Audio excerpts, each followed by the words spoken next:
Triple Play Fantasy Football Show coming at you live tonight. Welcome in to the show. Welcome into the podcast.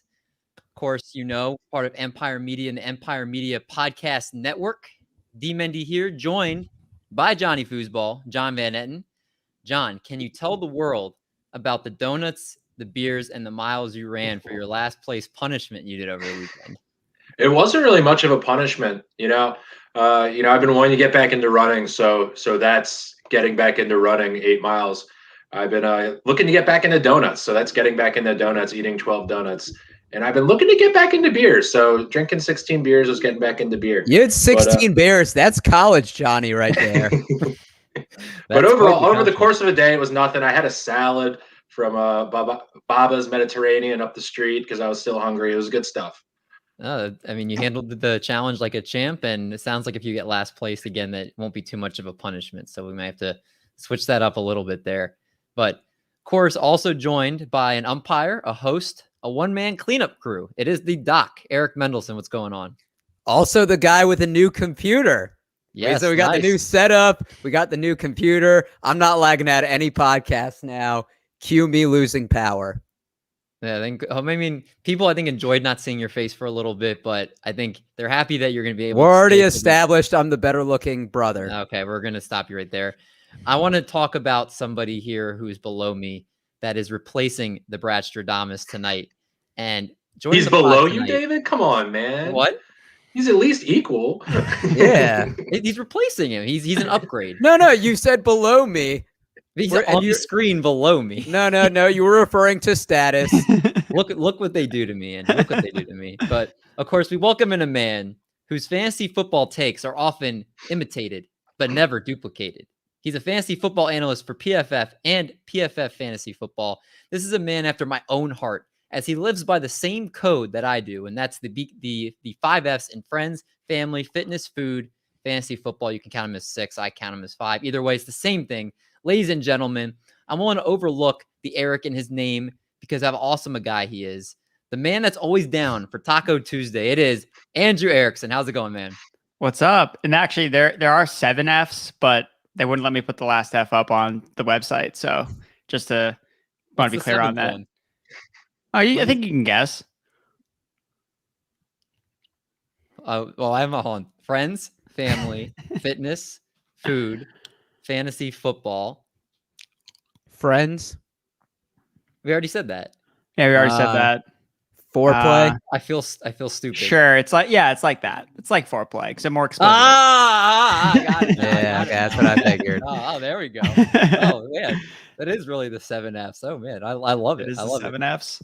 Oh man, well, I actually had never seen anybody else put that. I always put I have family fitness, or I have food, fitness, and fantasy football. In my Nobody cares, David. Nobody cares. Well, anyway. So Andrew, why don't you tell us? David's going to have one of those live, laugh, love posters. Like, he's like 2 seconds away. It's wine o'clock. Anyway, Andrew, why don't you tell us a little bit about yourself, man? Tell us how you got started in this industry, and you're full time at PFF, right? Yes, I am full time at PFF. I've been here for over a year now. Started back in June of 2020. Basically, I got my start in fantasy football at Gridiron Experts. I just kind of hopped on there as a content creator, basically wrote some articles on the side while I was working a real job in the real-time world, and that wasn't fun. So I really made it my goal and mission to try to turn this into a full-time gig. And after a couple of years of grinding away on content and networking in the industry, I was able to land a job with PFF, and the rest is history. And now I spend my days just locked in this computer looking at target shares, looking at players' BMIs, and grinding the tape. So it's been a blast. Oh man, that sounds like a dream. That's awesome. And you guys have Sirius XM stuff too, right? Like, don't you handle? Am I mistaken that you handle stuff in that department as well? Yeah. So I just started. So I did Sirius XM last year. I did a show at 7 to 9 p.m. recapping all the games during the season. And this year we're already started every Saturday and Sunday from 3 to 5 p.m. on Sirius XM. It's me and Brian Drake, who is the host of the PFF Hustle podcast. And yeah, we just kind of talk fantasy for 2 hours on Sirius XM. It's fun. We take callers. So if you're listening right now and you're bored at 3 to 5 on Saturday and Sunday, give SiriusXM Fantasy Sports Radio a call. Oh man, living the dream out there, grinding and living the dream. That's the American dream for guys like us. So I respect the hustle and love everything that you're doing. And we're pumped to have you on the show tonight, honestly, because we've got a very fun show. Of course, we're going to be talking about running back debates, as you can see, running back rankings debates, as you see in the title, officially debate season, as we get started and talking about a very arguable position here in the running back list. And we're going to unveil each of our RB1s, so our 1 through 12 running backs. And we're going to allow ourselves to defend our takes, obviously point out flaws in others. It's going to be a great show. So make sure you stay tuned for all of that. Of course, we'll also have our question of the week. Which running back will throw the most passes this year? And as always, we have our game of the week revealed at the end of the show. So if you guys are ready to get another episode started, then man, we're here to do it for you. Let's do it! Yeah!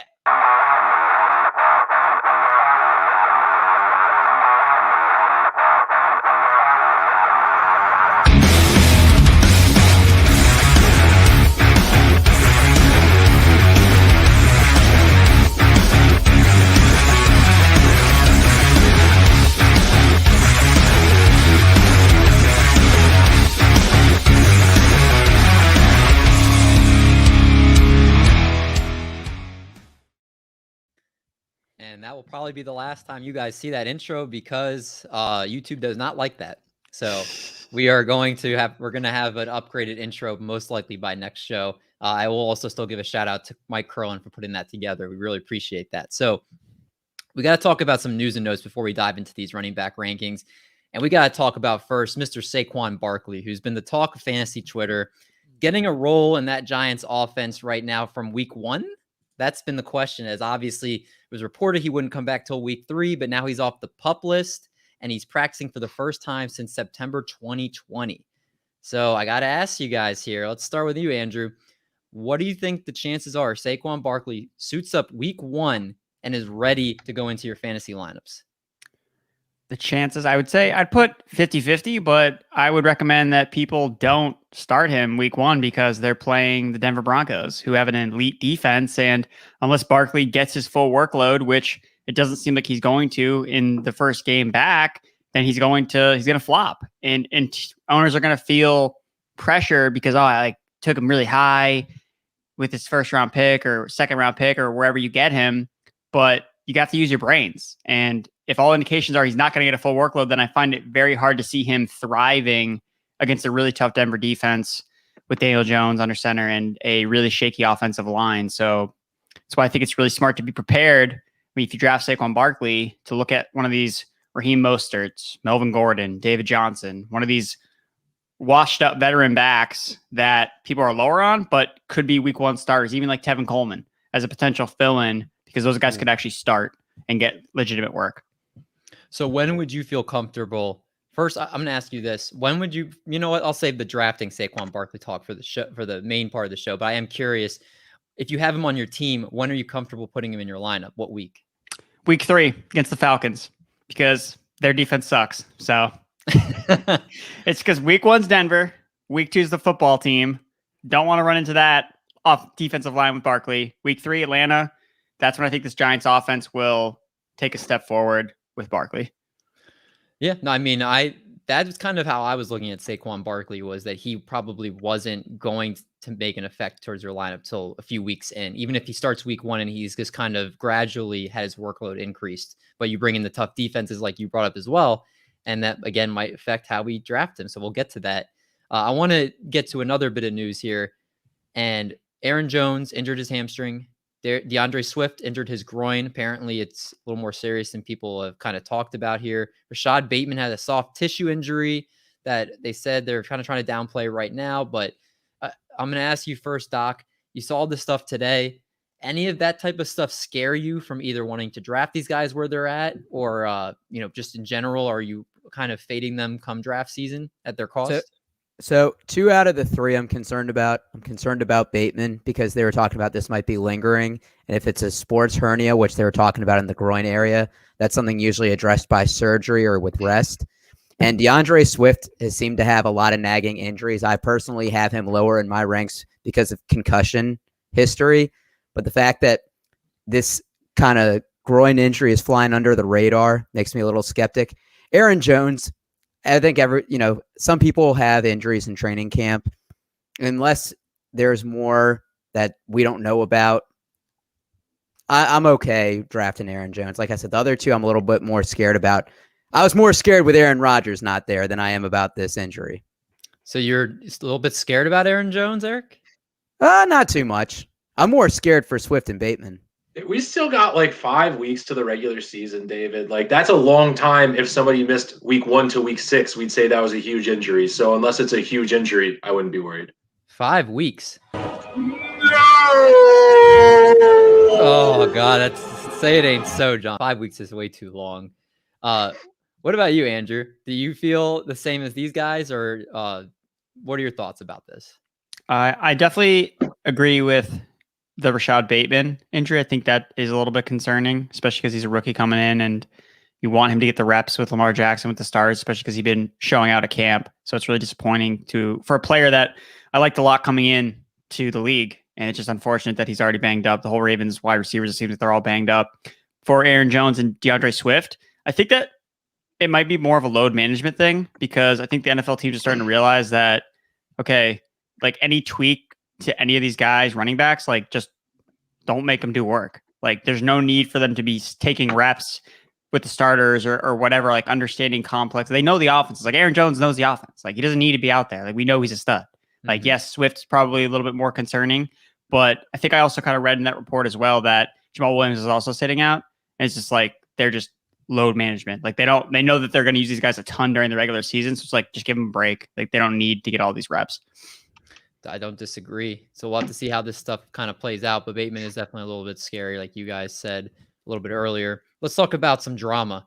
And Michael Thomas is all about the drama. He's released some cryptic tweets and some strange fonts that apparently Can I just say the best tweet was somebody said, it was like a guy with 1,000 followers said, it's football season again when Michael Thomas is complaining. It's so true. It's so true.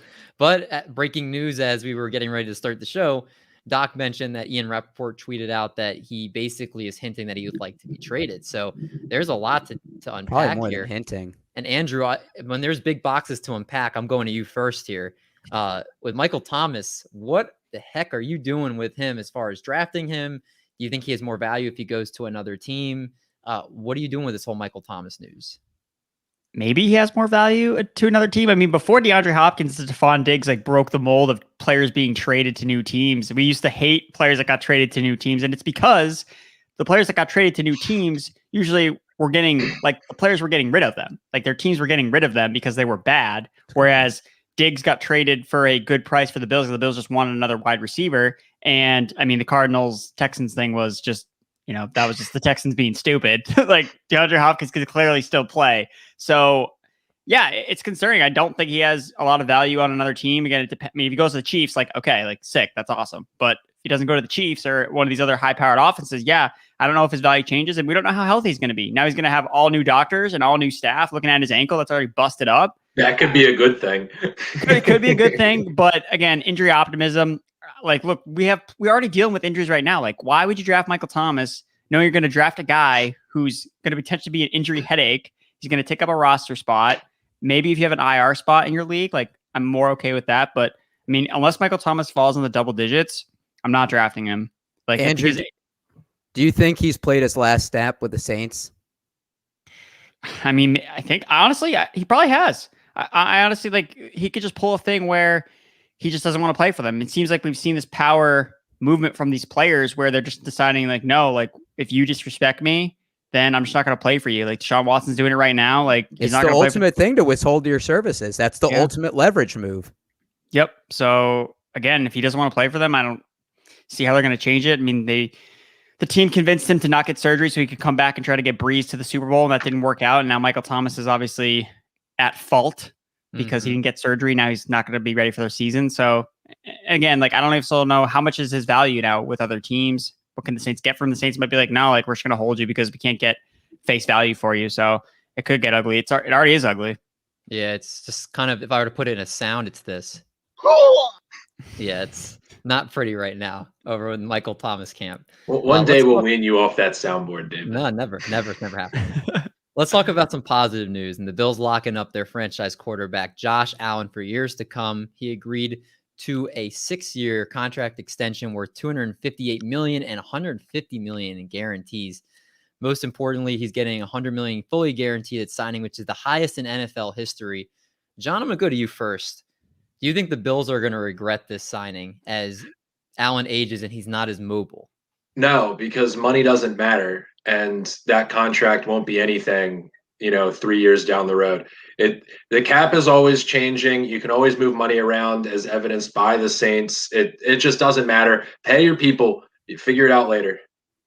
Okay, I respect. Doc, what about you? You have to pay him. I mean, he got you one game within the Super Bowl. I think he's going to, look, he improved his accuracy last year. He finally has a number one receiver. He looks probably poised for an even bigger year with Emmanuel Sanders and Gabriel Davis for an entire year. You're right. I mean, a lot of times these contracts don't age well, but you do have to pay for what somebody's done in the past. Fair enough. Andrew, I'm interested to hear your take on this. The Steelers wide receiver James Washington has asked for a trade. Obviously we don't know if they're going to accommodate the quest of Steelers. He was a 2018 second round pick and has looked decent in limited time, but obviously he's not getting a lot of snaps. He's at best the fourth wide receiver on that depth chart. I'm curious if he were to go to Houston or Indianapolis or Detroit, a team that doesn't have a set of super established wide receivers, would you be interested in as a late round draft target for him? Probably not. I mean, to be totally honest, James Washington, like you said, he's had his moments, but he's just a guy. Like, he's a Jag. Like, yes, all these other offenses are not great. And I know that we're like thirsty for like opportunity for some of these wide receivers, but I would rather I'll just draft Tim Patrick, man. Tim Patrick balled out last year. I know he's buried on Denver's depth chart. Like, get him traded to Houston. Okay, now I'm excited, but I can't get pumped up for James Washington, unfortunately. No, I can respect that. It's not a sexy name by any means, and he most likely at this point isn't getting traded. So I had to throw that in there because James Washington does not get love anywhere else. So I wanted him to get some love here, but it was short. And you were incorrect then. Just a couple minor bit of news here. Tavon Austin signed with the Jacksonville Jaguars. Matt Barkley is going to back up Ryan Tannehill with the Titans. The Cardinals signed Ito Smith. The Falcons signed Donta Foreman, who I used to actually really like Donta Foreman. So Judge Ito is back.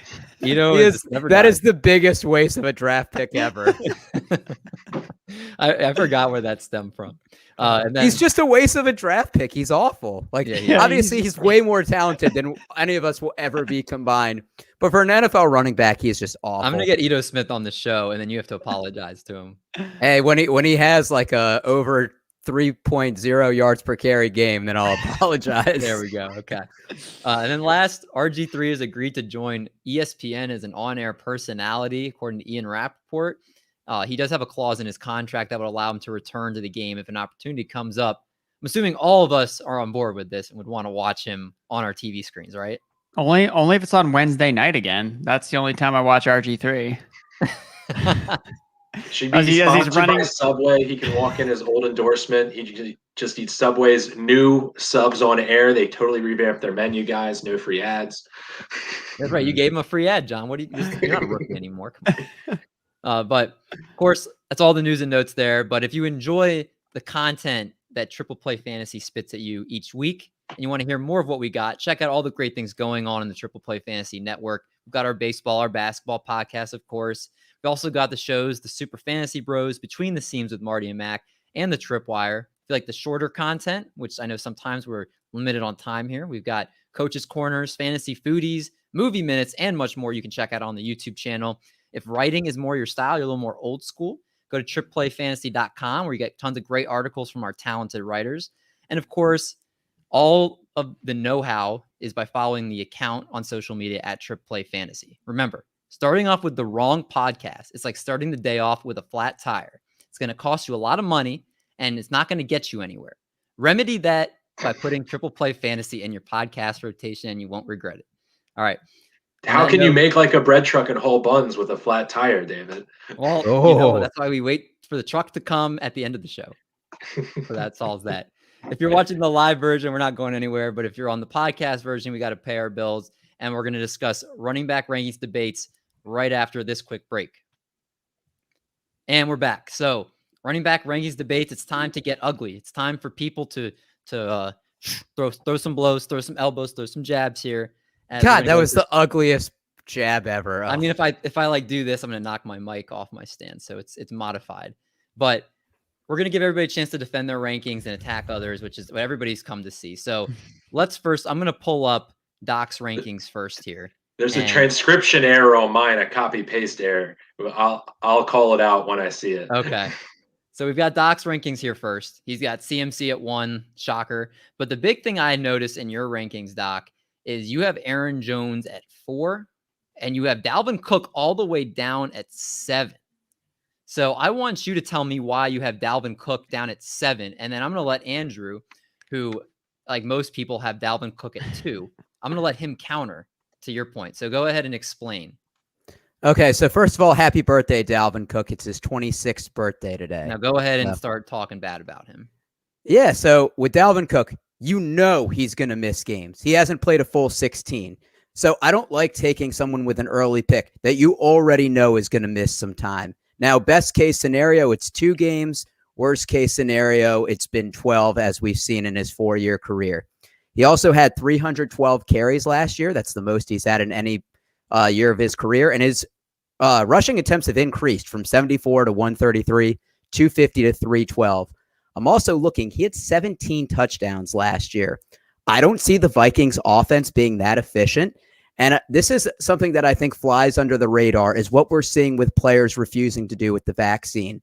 Kirk Cousins has been somebody that's been very outspoken and saying, look, I don't feel comfortable getting the vaccine. He's actually had some sponsors that have dropped from him. So let's say he decides not to, he tests positive. Now there's a huge downplay at quarterback, and that's going to affect Dalvin Cook. There's going to be more defenders stacked in the box. And I think they already have some talented wide receivers. Justin Jefferson, I think, is going to show once again that he's probably one of the best rookies that we've seen in recent memory. Adam Thielen is a threat in the red zone. Irv Smith has been getting a lot of red zone work. With Dalvin Cook, he's going to give you some surefire RB1 games, but I just don't like taking someone with my number 2 pick if I already know that I'm going to have to sit him a couple games and that I have to overdraft Madison. All right. Andrew, the floor is yours. Would you like to counter? Well, I guess the first thing I'll mention is so I have Dalvin Cook number 2. So obviously big discrepancy from number 7 ranking. And I get what you're saying about the injuries, but I mean, what running backs play 16 games? Like, Derrick Henry. That's one. Okay, but there are 12 running. You didn't just list Derrick Henry in front of Dalvin Cook. You listed a bunch of other running backs. No, I got Derrick Henry at 2. No, I know, but you have more than Derrick Henry in front of Dalvin Cook. Like, Ezekiel Elliott missed a game last year. Aaron Jones missed games. Kamara. Nick Chubb missed a couple games. Yeah, so I just don't think you could be like, oh well, Cook missed. Well, all those guys missed games too, except Derrick Henry. So I don't know if it's really fair to be like, oh well, Dalvin Cook, he's going to miss games when they all did. I mean, last year literally it was just Derrick Henry, Kareem Hunt, Devin Singletary. Everyone on that list has played 16 games in a season once besides Cook.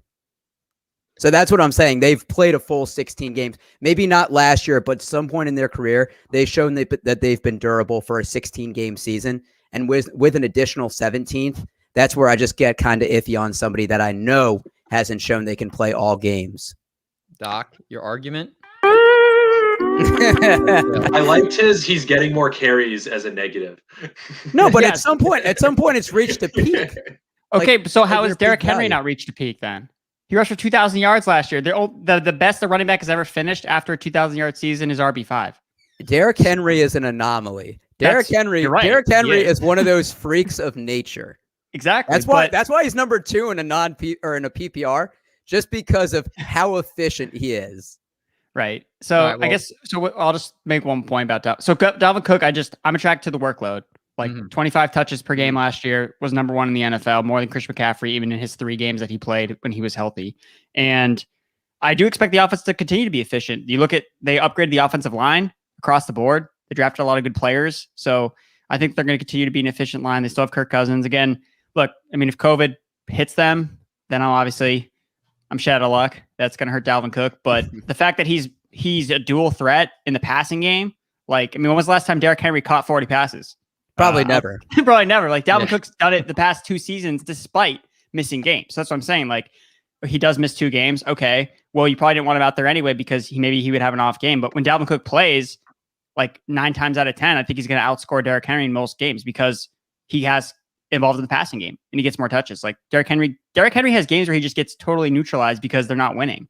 Like what happens if the Titans aren't as good on offense? I mean, they lost their offensive coordinator. So I would take Dalvin Cook over Derrick Henry, but I want to flip the script here and going back to your rankings, Andrew, you have Saquon Barkley at 5, which is not a hot take, obviously, by any means, but at least for our list, on my list, he's not in my top 12. On Doc's list, he's not in his top 12. In Johnny's list, he's number 10. And then Brad, who couldn't make the show tonight, he has him, I think, down at RB 21. So he's not anywhere near his top 12. So you're a lot higher on Saquon Barkley than the rest of us. I obviously want to give you the floor to talk about why you have him at 5, and then I'll let myself and John kind of give our counterpoints. Well, actually, can you guys start with why you don't like Saquon as a top 5 running back first? That's fair. Can we spin it that way? Because I guess I'm going to steal Eric's. He's going to miss games, and we know it. I mean, you say, but it's true.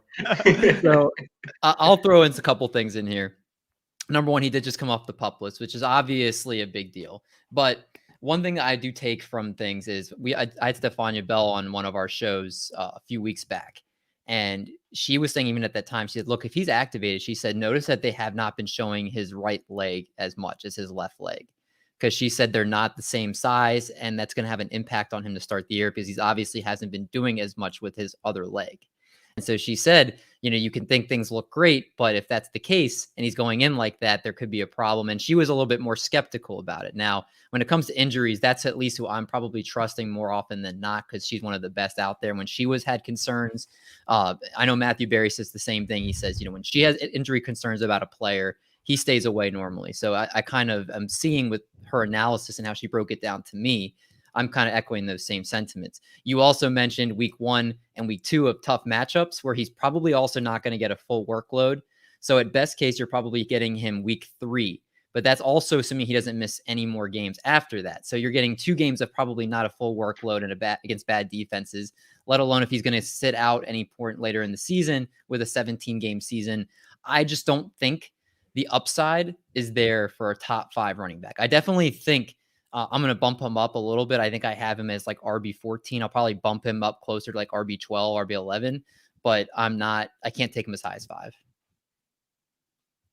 Does anyone else want to chime in? I'm surprised nobody mentioned the offensive line. I mean, I think that's like a given for Daniel Jones. They're just going to let him throw the ball. They're not going to run it. They're just going to see if Daniel Jones can throw the ball at all. I will say Jason Garrett, I know, likes to run it in close, but I mean, yeah, like the O-line being really bad, I think that's kind of self-explanatory. But I was also going to say this is the same leg that he had a high right ankle sprain in last year. So the fact that he's had multiple serious injuries to the same leg in a 3-year career, that's why I have him a little bit lower for reasons they didn't mention. Our guy JL, John, is there anything you want to say? I know Andrew's chomping at the bit to counter here. No, it's just like I said, it's Daniel Jones's year this year in New York. I do like Daniel Jones as a late round option. I like the rushing juice that he offers on the ground. He just got to stay on his feet and not trip before he gets in the end zone. It's a timeshare between Daniel Jones and Saquon Barkley. They're going to trade for Wayne Gallman again. Yeah. So Wayne Gallman was the RB10 overall when he was a starter last year. Behind it's good transition. Same crap offensive line that Saquon Barkley is going to be running behind because he got volume, because he scored touchdowns. So that's one of the things I think that Barkley's still going to receive the full workload when he is deemed healthy enough to take the full workload. And I know you mentioned like the first 2 matchups. Yeah, I get that. And that's why he probably shouldn't be drafted necessarily top 5. I think he can still finish as a top 5 running back. But for me, I'm chasing the talent. Like that's what I want with Saquon Barkley because I think that he's going to get the workload. once he's finally healthy and good to go, or once the Giants allow him to get to work. Because what are they going to do? Like, I mean, Joe Judge is in his second year. Dave Gettleman could get fired. Like, they need to win games, and they're going to probably start 0-2. So I feel like they're going to feature their best player. Kenny Galladay's already freaking hurt. So I think they're going to feature him. And look, 2018, he was the RB1 overall behind a equally as bad offensive line and an equally as bad offense. So it's in his range of outcomes. And I get the ACL injury is worrisome, but the last time a talented running back like Saquon Barkley tore his ACL and came back from it, he rushed for 2,000 yards, and his name was Adrian Peterson. So, yeah, that's right, well, I think they're in the same tier of running back from a talent standpoint. So well, let me counter with this too, because we're obviously talking about PPR formats as the standard here. And have you looked with his stats with Daniel Jones compared to his stats with Eli Manning? And one thing that really stands out is he has 48 catches in 12 games with Daniel Jones, and he had 105 catches in 20 games with Eli Manning. That's 7.6%. Danny Dimes doesn't check down, baby. So I'm curious. I mean, that's worrisome. It doesn't look like that he at the same type of pass catching upside with Daniel Jones that he had with Eli Manning in the beginning of his career. And for PPR, that's a big deal. So does that worry you at all? Yeah, I would say so. But I mean, that's why I didn't rank him number one. No, I'm just kidding. But yeah, no, I've done a lot of research on mobile quarterbacks and how they don't tend to check the ball down. But at the same time, if he is the clear, like, defined workhorse in the backfield, it doesn't necessarily matter as much. Again, if he's splitting time with any other running back, then yeah, like, his chance of finishing top 5 running back is not going to happen. But the way that they signed him, or they restructured or they extended him, so I just think they're going to give him the full workload. And again, if I'm wrong, then that's the reason why he won't finish as top 5 running back. I don't think it's going to be because he's not an effective running back anymore. It's just because they're limiting his touches, which obviously you guys are concerned about. So I understand why you have him ranked where you do. Yeah, and I mean, again, nobody's wrong right now. Everybody, as long as you have opinion to back, as long as you can back it up with, it sounds like, with good reason why. Like, no one can say you're wrong because nothing's happened yet. So it's going to be one of the best things to see how that. He's one of the players I'm most interested to see how it plays out, because he's been one of the spiciest players talked about in fantasy Twitter. Everybody gets, I think, when they see him pop up, you're either really off on him at his price or you're really on him on his price. So. We'll talk about him, I'm sure, more this off season. Let's bring up another player that I want to talk about here. And Johnny, I want to pull up. Let's talk about your list. There's a copy paste error. Or why don't you? From what I sent over to you. Okay, so why don't you? There should be a little Zeke right there in between 7 and 8. So he should be 8 underneath Eckler. So move everybody down one. Gotcha. Saquon out of the top 10 all of a sudden. Wow. David Montgomery no longer an RB1. Okay, but let's talk about Josh Jacobs. You have as an RB1. Oh gosh. So yes, sir. You're a Raiders fan. You don't hide that. Besides the fact that you believe in him as a Raiders fan, why should we think he's still an RB1 at this point? He was RB8 last year. So it's not like I moved him up. He's actually dropped down a little bit.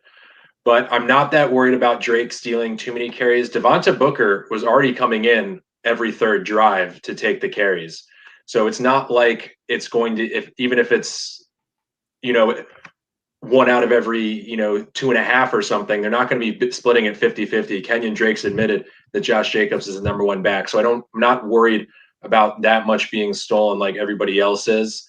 I think I've said it before, it'll be a less is more situation where he gets more efficient with less carries because he doesn't have all the damage to his body, the damage to his legs, and especially in the red zone, where the Raiders in particular were terrible last year, despite being the 10th highest scoring team.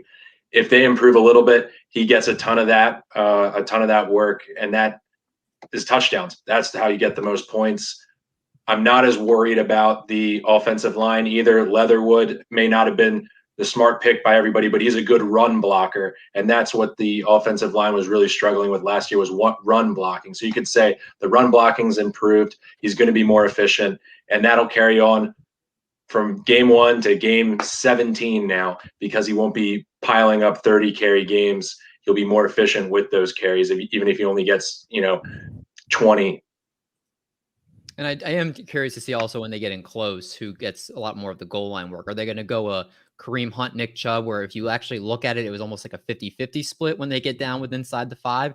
Or is there going to be one they prefer over the other? I think that's going to be a huge deal for them because Josh Jacobs is obviously, he's not a pass catcher, so he's going to have to get his points off of touchdowns and volume.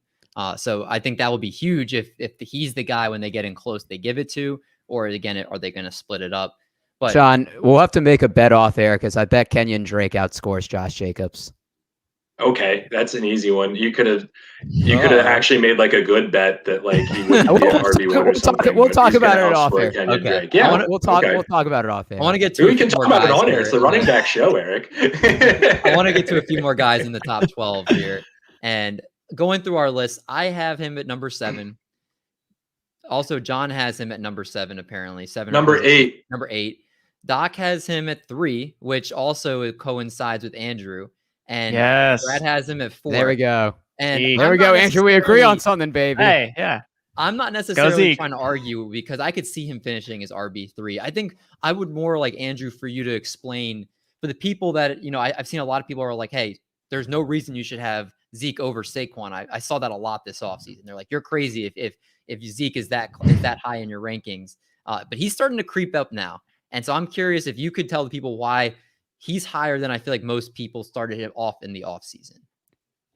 Yeah, I was really low on Zeke during the start of the offseason. I think I had him as like RB9 or something like that because of how bad he was last year. But then as I looked more into his situation, basically he was just, everything was kind of worked against him. Like the deck was stacked against him last year. The offensive line got hurt, Dak got hurt, and all of those problems are no longer issues anymore. Like Dak is back. The offensive line is healthy. And when those things were in place last season, he was a top 3 running back in terms of fantasy points per game.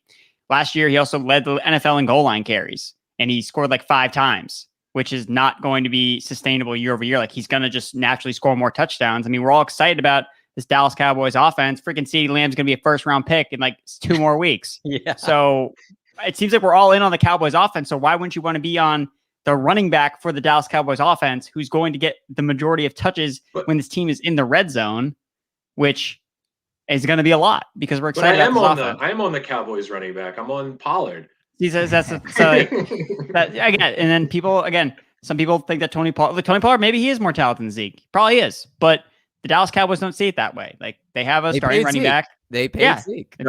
People have been saying it's Pollard's season since he was a rookie, and it hasn't quite come yet. The thing is, last year Zeke had 8 touchdowns, and that's the lowest he's had in his 5-year career. So, like, if that's his floor, 8 touchdowns, that's pretty good. He almost had 1,000 yards, missing a game and averaging 4 yards per carry behind that offensive line and Ben DiNucci at quarterback. So he was also a top 5 running back when Dak went down. He was horrible after, but he was top 5 while he was still there. He's only also missed one. And I know Doc's going to love this one. Missed 1 game. There you go. There you go. One game. It was basic. And yet Tony Pollard's when they were over. out of it. It was basically when they were out of it. Yeah. Oh, I love that. That's gonna become a Doc stat. I love it. It's true. Best ability is durability. Okay. Well, availability. Let's talk about another player on this list here. And of course, I had to bring this guy up. We go on my list. I have him as RB10. Doc's list, he actually matched me at RB10. Johnny's list, he doesn't sniff. And Brad's list, he's also not sniffing in there. He's also not sniffing on your list, Andrew, and that's Mr. Clyde Edwards-Helaire. Now, I am a Chiefs fan, but I'm not blind. So I do have a lot of analysis and information to back up why he should be a top 10 running back in PPR. And it's all Instagram videos of him training that David has watched. Okay, so look at him in the ladder. I would like to at first just let you, why do you not think he's an RB1 this year? And then I'll give my counter to that. Is this question for me? Yeah, man. I'm not trusting these two with their analysis. So it's interesting because I don't necessarily see myself like down on Clyde Edwards-Helaire. I understand his potential and his upside as a potential top 10 running back. Again, he ran really cold at the goal line last year. You're going to assume, again, kind of a similar situation to Zeke, where he's getting all the goal line carries. Like he should convert on some of those touchdowns more than he did last year. I mean, he ran ice cold at the goal line last year. I think he only converted like 2 of his 10 goal line carries, and then they started splitting work with like Le'Veon Bell and Darrell Williams at the goal line. So, yeah, I could definitely see him expanding, and I definitely think he's a post-hype sleeper after We had him as like a top 5 running back, or a lot of people did as a top 5 running back last year, and he just didn't meet expectations. But before he got hurt last year, the first 6 weeks, he was second in rushing yards behind only Derrick Henry, who's averaging over 20 touches per game. So I identify all that stuff, but it's just a matter of him delivering on it and continuing to produce with that type of workload. And I just like the other running backs, but I feel safer about projecting other players. Like, is he going to be like a touch monster in this offense? Are they going to throw him the ball more? I think that they will, but I'm more confident saying that Antonio Gibson, I think they'll throw the ball more. I mean, Antonio Gibson played wide receiver in college. Like Najee Harris, the guy was on pace for 29 touches in a freaking preseason game.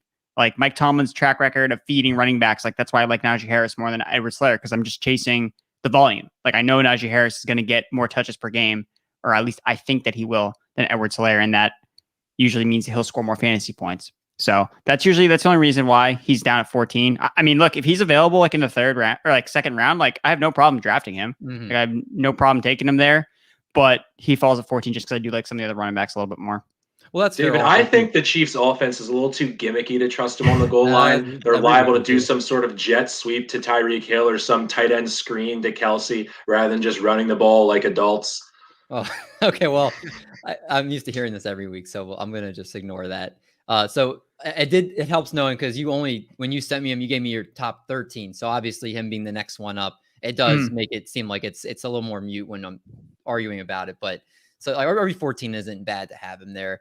I have him at RB10. I might even bump up a little bit. When I was looking into his profile a little bit, like you said, some stuff that you had touched on, he was actually also a top 10 running back before he went down in week 11 too. So, but like looking at it, is his first of all, you have to look, his rookie year was in a COVID-filled season where as a rookie, incredibly difficult to adjust to the NFL already. But then you have that. You also have Andy Reid, who's probably got arguably the most difficult playbook to learn.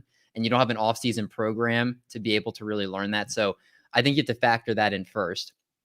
And then you talked about how bad the offensive line was for the Chiefs. And according to ESPN Analytics Index, the Chiefs had a 67% O-line run blocking win rate, which is the 31st in the NFL. Obviously, it was a patchwork offensive line that people saw in the Super Bowl. So people obviously have that memory in their mind. But in 2021, you added Orlando Brown, one of the best left tackles in the game, guard Joe Thuney, who's arguably the best guard in the game. You have Kyle Long, who they took out of who's washed, David. I love how you always point to him like he's a good addition. He's definitely better than what they had, I will tell you that. He's following the Richie Incognito track record. Just take some time off, come back and be a monster. Then they drafted Creed Humphrey, center, in the second round. They also have Austin Blythe, who was the starting center for the Rams last year. And you have guard Laurent Duvernay-Tardif, who's been a Pro Bowler, who sat out last year because he was helping with COVID. And then you also have their rookie in 2020 that didn't play, Lucas Niang, at tackle. Both opted out. So a lot of great offensive line depth there. And then you look more into your site, PFF, who gave him a rushing grade of 76.8, which was number 18 among 47 qualified running backs. And he had 0.19 missed tackles forced per attempt, which is tied for 14th in the league. And he had 0 fumbles and 217 touches. Now, if you don't, David, all these numbers are outside the top 10 you just gave. I'm just saying. You said he was number 18. All right, well, hold on. Wait, I'm not done yet. So you talked about the goal line work, and he only converted 2 out of 10 attempts from inside the 5 last year. But if you look at the rest of running backs combined on that team, it was 1 out of 6. So it wasn't a CEH problem. It was a offensive line problem. They were not opening up holes for anybody to score from in close. And then you have Andy Reid's history with running backs, and CEH finishes the RB21 last year. And Andy Reid's 22 years of coaching, a starting running back has failed to be at least an RB2 in PPR scoring only twice. So that top 24 floor is already there from CEH. So you would expect he would go up from RB21. Obviously, I have him going a lot higher, going to the top 10 this year. And if you look at his carries before Le'Veon Bell got there, he was getting 17.8 carries a game, 5.5 targets, and 110 yards per game the first 6 weeks of the season. Those numbers basically chopped in half once Le'Veon Bell got there. And as far as touches are concerned, before Le'Veon Bell got there, he had the most touches in the league outside of Joe Mixon, Zeke, and Derrick Henry.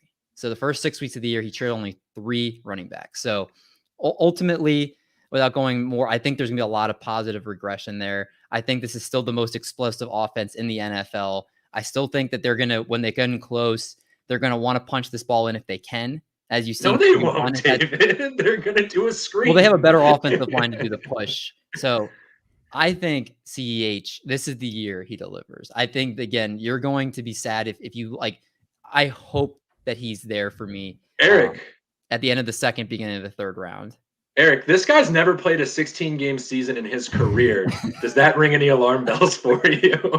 I mean, I'm not going to go into as much. David and I both have an RB10, but you generally want people that are on more explosive offenses. That's more scoring opportunities. All right. Well, let's talk. We'll talk about one more guy real quick. Andrew, your list of 12. I know people didn't see. You have Christian McCaffrey, Dalvin Cook, Zeke, Alvin Kamara, Saquon Barkley, Derrick Henry, Aaron Jones, Austin Eckler, Nick Chubb, Joe Mixon, Najee Harris, Antonio Gibson. You have Joe Mixon at 10. I think Joe Mixon has been also maybe. This is the year we find out. This is the year. This is the year. Yeah, I want you to give me a little thing about Joe Mixon, about why he's a top 10 running back this year. I mean, he's on, again, it's the same as Najee Harris. It's just the guy's going to see 300 plus touches in an offense that I am really excited about. Again, I know the beat reports aren't glowing about the Bengals and they have a tough stretch of games to open the season, but okay, if Burrow's struggling early on, like what's he going to do? Check the ball down to Joe Mixon. Like that's what he's going to do. He's going to feed Joe Mixon in the passing game, which is what we saw last year without Giovanni Bernard. I expect that role to expand. I mean, he was basically, I think he was like fourth in touches per game. He was averaging well north of 20. I know you just mentioned like Joe Mixon the first 6 weeks. He was one of the guys that had more touches than Clyde Edwards-Helaire last year. So again, I'm looking at the potential volume because that's what you get from these RB1 finishers like McCaffrey, Dalvin Cook, Derrick Henry. Part of the reason why they're so good beyond being efficient is that they just get so much volume in their respective offenses. Joe Mixon looks like a volume monster this season, especially if Joe Burrow is kind of taking some time to get back into the groove. I think this offense can be really explosive. Call it Dallas Cowboys North, hopefully, minus Dak getting hurt. So again, I think that Joe Mixon just has a lot of potential, and I'm not necessarily so torn out about him last year when they should have just put him on IR and it pissed off fantasy managers because they had to keep him on their roster all year long when they could have just dropped him because he ended up never playing just because the Bengals are stupid and they just didn't be like, yeah, just put him on IR. Like fantasy managers can stop hating on Joe Mixon because he's hurt. Just like move on. We couldn't do that. So yeah, that's why I like Joe Mixon. The issue with Joe Mixon, it's not even about him being hurt or not. He had one game of 36 points, but then the other games he had was 5.1, 8.6, 6.5, 9.4, and then he had one other game in double digits when he was playing. So he was doing all that volume to get 5 points. He's carrying it 20 times to get 50 yards. Man, he didn't get the soft schedule yet. He didn't get the Derrick Henry, David Montgomery, Jonathan Taylor second half soft schedule. There we go. That's a good point. I think regardless, some of these guys we're talking about, Clyde Edwards-Helaire, Joe Mixon, a few of these guys, this is the year. If you don't put up, we're going to shut up and not talk about you anymore. David, I think Clyde gets to at least 3 years before people... If he doesn't perform this year, I mean, barring injury, if he doesn't perform this year, I mean, he's going to be... I mean, the Chiefs might look to draft a replacement if he doesn't produce anywhere near what's expected of him. Yeah, that window's closing already. I mean, running back, the average career for an NFL player is like 3-point-something years, like around 4 years. Clyde, I mean, I'll bet you that if he doesn't perform well, they're going to bring in some more competition next year. Right now, their backups are Darrell Williams and Elijah McGuire and Jerick McKinnon. That's a name. So, I mean, they're not really... I heard Jerick McKinnon's legs have finally woken up from last year. Oh, watch out. Gotta stash that Jerick McKinnon. But oh my God. All right. Well, great talk on running backs. We're going to get to the next part of the show, and that's going to be the question of the week. Oh, yeah. Andrew, you ever watch Price is Right? Well, I DVR it every night, so yeah. So there you go. I knew you were Price is Right. You were never sick from school or something and nothing's on TV but Price is Right? No, I never got sick. Build up strong herd immunity. All Our question of the week is sponsored by Monkey Knife Fight. Triple Play Fantasy is an official affiliate to Monkey Knife Fight, the fastest growing sports betting site in the United States. Use promo code Triple Play and get up to $50 of your deposit matched when you become a new user and you use that code. Our question this week, which running back will throw the most amount of passes this year? So this one's a little tricky one. The thinker. So Doc looks like he's heavily thinking over there. Why don't you kick us off? Which running back's throwing the most passes this year? John, does Lynn Bowden Jr. count as a running back or a wide receiver? He's an offensive weapon. Oh man! If you count Lynn Bowden Jr. as a running back, then him. If not, Nick Chubb. And here's my reasoning. Last year, Jarvis Landry threw the ball 4 times, which is the most for a wide receiver, and Odell Beckham threw it once. So Cleveland likes to see other people throw the ball besides Baker Mayfield. I wouldn't be surprised if they did like a flea flicker or some like fancy reverse and Nick Chubb throws it. Eric, you take sweeps, jet sweeps and stuff and ends arounds into Robert Woods' credit. Are you giving Jarvis Landry a bump because he could throw a touchdown? I wish the question would be which wide receiver do you think runs the ball the most or something? Because that would have been the Robert Woods debate. So, Andrew, to give you a little backstory, Robert Woods had a rushing touchdown week 2, and I told John, I was like, this is where his value comes in. They use him for jet sweeps. And he said, I bet you he doesn't have another touchdown this year. And like 5 weeks later, I was playing John, and but then he didn't get one after that. I was $10 richer, so. What about you, Andrew? You got one in mind? Wait, so Lamar Jackson, does he count as running back? Oh, there we go. There, all the Ravens fans. No, I mean, I was going to say Lynn Bowden too. I guess like if I had to, I don't know, maybe one of the Patriots running backs because Belichick always used to like use dumb stuff down near the goal line, like James White or Damian Harris on like a reverse. I know like Jacoby Myers threw a touchdown last year. So, but of the convert quarterback running backs, I think that Lynn Bowden is the only one I could think of. So that's what I would have said. John, are you going with your trusty Lynn Bowden as well? No, I have a joke answer and real answer. Kenyon Drake's going to do it if only so I lose the bet. He's going to throw a touchdown in the last game of the season. Yes. So I lose the bet. Yes. But outside of that, I mean, Christian McCaffrey, I don't know if he can throw the ball, but like he sort of does it all down there. Sam Darnold's not a good quarterback. Maybe give him a try. It's not a bad idea. Yeah, it's good reasoning. I like it. Who was the one that threw the jump pass a few years ago? I'm like blanking on it. LaDainian Tomlinson, like 12 years ago. No. There was one more recent. Didn't Derrick Henry? Derrick Henry did in the playoff game. Yeah.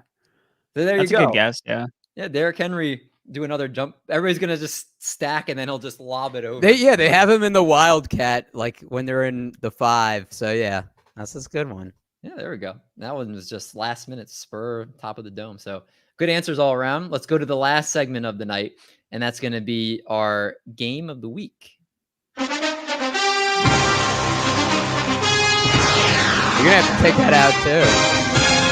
David, you're just going all in on the copyrights now, baby. Oh yeah, I love the copyrights. I love them. We get along very well. I can't wait till you go to jail.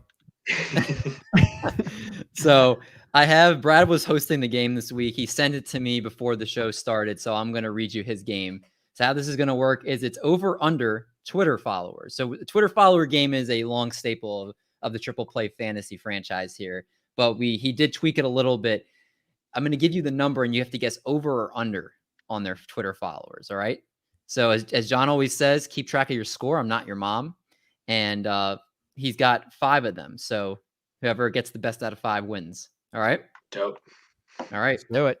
Number 1, Christian McCaffrey over or under 500,000 followers. Andrew. Over. John. I'm going over as well. It seems really low. Doc. Under. I don't think he's an active tweeter. Doc, it gets on the board. The first point, he has 282.7K followers. Wow. End the game. Could he be less marketable for being the best running back? Yeah, he's like literally the best player in fantasy football. He has like I feel like he's wild. an Instagram guy. That's wild. All right, next one. Alvin Kamara, 700,000 followers, over under. And we'll go John first. I'm gonna go over. He's an interesting guy. Doc. Over. Andrew. Over. You are all wrong. The correct answer is 410.3K. You guys Wow. are not doing well right now. I kind of like that Brad didn't choose a number that's even close to their followers. I hate like if it was like 500,000 for somebody to say over under 499, like that's not fair that I was only off by 1,000. I like that there's a huge gap. Yeah, that's why it's Brad. Brad's gonna make it interesting. All right, number 3, Saquon Barkley, 1.1 million followers. Over or under, Doc? Over. Andrew? I'm afraid to say under, but because I'm just gonna say over. I'm just gonna keep pounding the overs. You can't change this. It's like trying to change like after you lost a couple rounds of roulette. You can't change. You got to stay over. Wait, so Doc, you said over or under? We all said over. You all said over. You are all incorrect. It is under.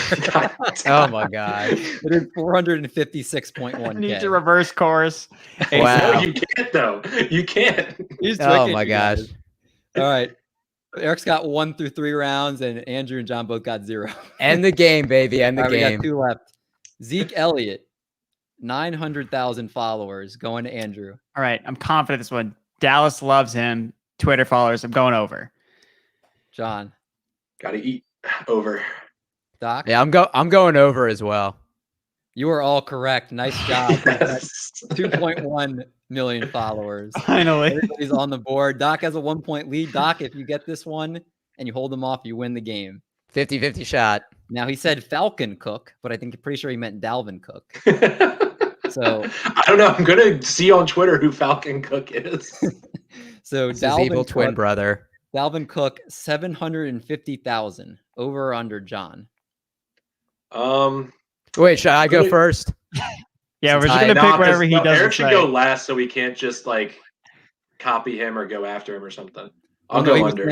He was saying so that way he can't copy you guys to make sure he wins. Eric would never do that. I have the answer. I'm gonna say the gamesmanship. All right, go ahead, Doc. What do you have? Under. All right. So John? over. All right, you're going over, Andrew. Yeah. John. I think I said under. The correct answer is 115.9K. Doc and John got that one. Doc squeaks out the 1-point win. Oh, I'm on a streak, baby. I don't know. I'm on a streak. I looked up somebody named Todd Falcon Cook, and they're at 53 followers. So I don't trust that number. Well, Doc, you get your Yay! your one-person cheer that you yes. The one person that comes to watch you win when it never happens, I guess occasionally. Hey, this is 3 in a row, so let's just keep it grinding, baby. Let's keep it running. All right. Well, on that note, I do want to give the full crowd cheer for Andrew coming on the show tonight. Absolute blast having you, my man, and we really appreciate your time. Yeah, no, thanks for having me. I love talking running back debates. A lot of times the fantasy community gets way too agreeable on certain things and you don't really get to like speak freely. And it's like really annoying to like try to make an argument through Twitter threads. And we just like, it's just easier to like talk about it in a conversation. Like let's debate about a player and like not, and let's be civil. Like we don't need to like hate each other because we disagree on a freaking player. No, like, who cares? If you're a Joe Mixon guy, no. If you have Dalvin Cook in your top 5, that's crazy. Oh man, but Zeke, we still got Zeke, Doc. Yeah, we're good. We're good. We'll be talking about Barkley and Dalvin Cook through this season. That's going to be great. Well, Andrew, I want to give you a chance. Please plug all the great stuff that you're doing to our audience right now, where they can find you on Twitter and all that good stuff. Yeah, so I'm on Twitter at Andrew Erickson _. It's basically my handle everywhere on Instagram, TikTok, pretty much everywhere. And all my articles, content can be found at pff.com. Make sure you go check it out. We have a flash sale going on right now, so you can save 25% off. I think that the promo code actually expired, but if you try to put it into your browser, I'm pretty sure it might work. So flash 25, if you want to get in now. I would recommend you go try that. Worst case is you get turned away, but you know what? At least you tried. But again, super pumped having you on here. It was a great show. Next week, we're going to be releasing our rankings for wide receivers and having debates with Mr. Swagman himself, Sam Wagman. He's going to be joining the show. It's going to be a fun show with him on there. But until then, everyone be safe out there. Go draft the best ball. And especially this weekend at the Expo. That's right. Yeah, this weekend we'll be at the Fantasy Football Expo. Andrew, I'll be there too. Hey, there we go. Oh, yeah, there we go. Drink a beer and cheers Dalvin Cook. Not missing any games this year, so it's going to be good. But until next week, everybody, again, we're going to make like a bread truck and we're going to haul these buns. So we'll catch you. David, bring up when our kicker show is. What's our kicker show? Yeah, when are we doing a kicker ranking show? Fade Young Hoku. Fade him.